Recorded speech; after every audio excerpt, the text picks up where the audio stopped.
কড়াই দিয়ে দেবো তেল, হাফ কাপের একটু বেশি তেল রেখেছি এখানে।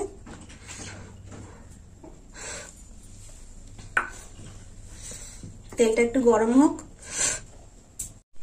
তেল গরম হয়ে গেছে, এবার আমি ফোড়ন দেবো। তো ফোড়নে নিয়েছি তেজপাতা, শুকনো লঙ্কা আর এই যে বেটে রাখা পেঁয়াজ দিয়ে দেবো।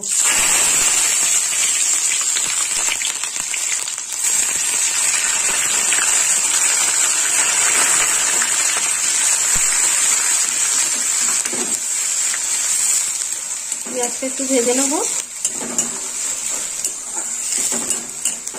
এর মধ্যে সব রকম মশলা আমি দিয়ে দেবো, দিয়ে কষে নেবো।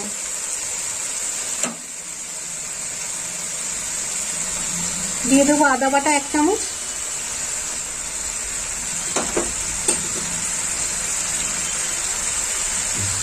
আর দিয়ে দেবো রসুন বাটা 1 চামচ।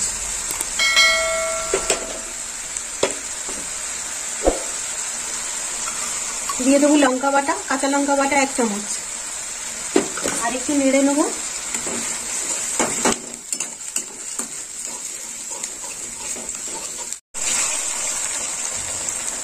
দিয়ে দেবো হলুদ গুঁড়ো, দিয়ে দেবো গোলমরিচের গুঁড়ো 1 চামচ এখানে আছে, দিয়ে দিলাম।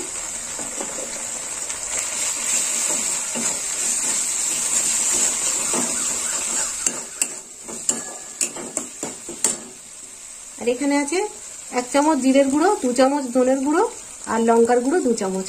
দিয়ে দিলাম গুঁড়ো মশলা।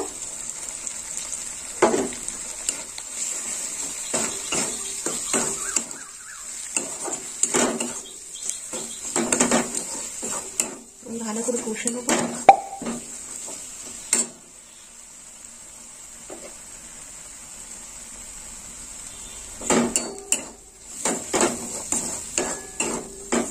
এখানে হাফ চামচ মেথির গুঁড়ো আছে, দিয়ে দিলাম মেথির গুঁড়ো।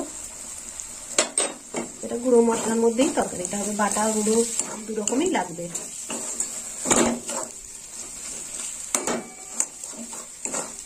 দিয়ে দেবো 1 চামচ লবণ।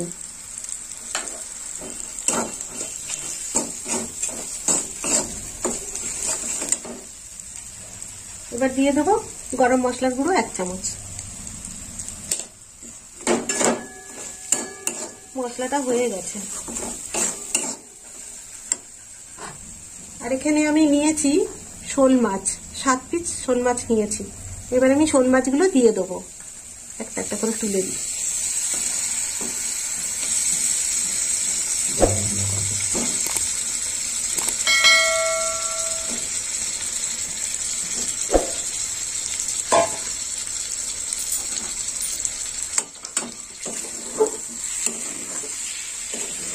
এই মশলাটা শোল মাছের সঙ্গে কষতে হবে।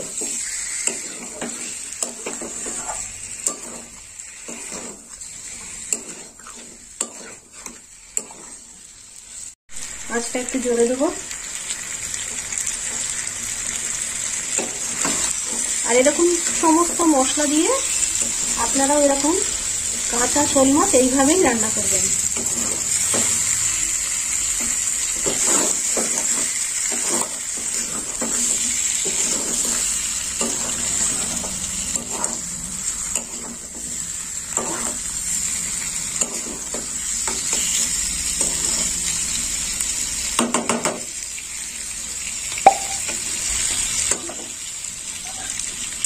মশলাটা একটু কষা হয়ে গেলে দুধটা দিয়ে দেবো।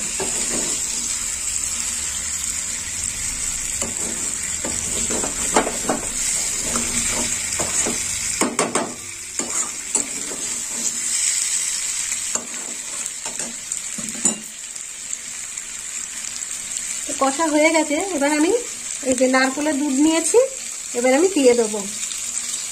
এখানে 4 কাপ নারকেলের দুধ আছে, সামান্য আমি একটু ছেঁকে নেবো।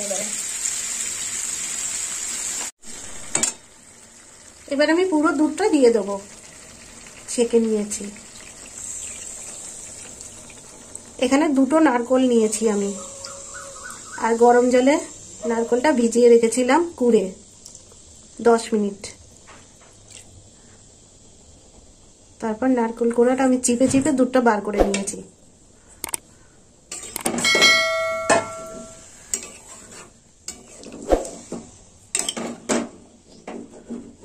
এবার একটু ফুটবে।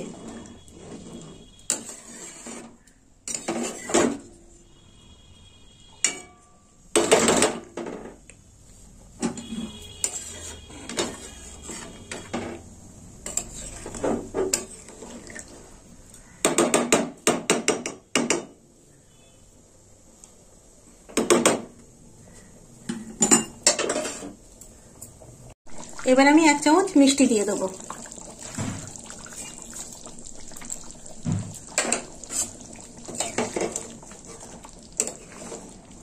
এবার একটু ঝোলটা ফুটবে।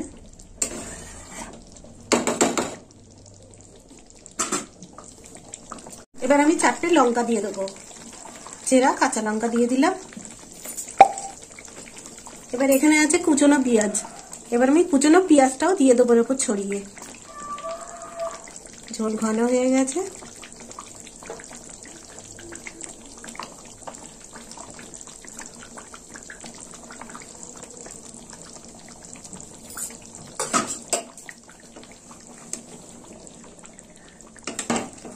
তো বন্ধুরা, রান্নাটা আমার হয়ে গেল। তো আপনারাও এরকম বাড়িতে বানিয়ে খাবেন দুধ দিয়ে শোল মাছ। আর আমার ভিডিও ভালো লাগলে লাইক করবেন, শেয়ার করবেন আর সাবস্ক্রাইব করবেন। আর আমাকে কমেন্ট করে জানাবেন কেমন খেতে হয়েছে। আমি হয়তো ঠিক গুছিয়ে কথা বলতে পারছি না, আমাকে একটু মানিয়ে নেবেন। এবার আমি নামিয়ে নেব।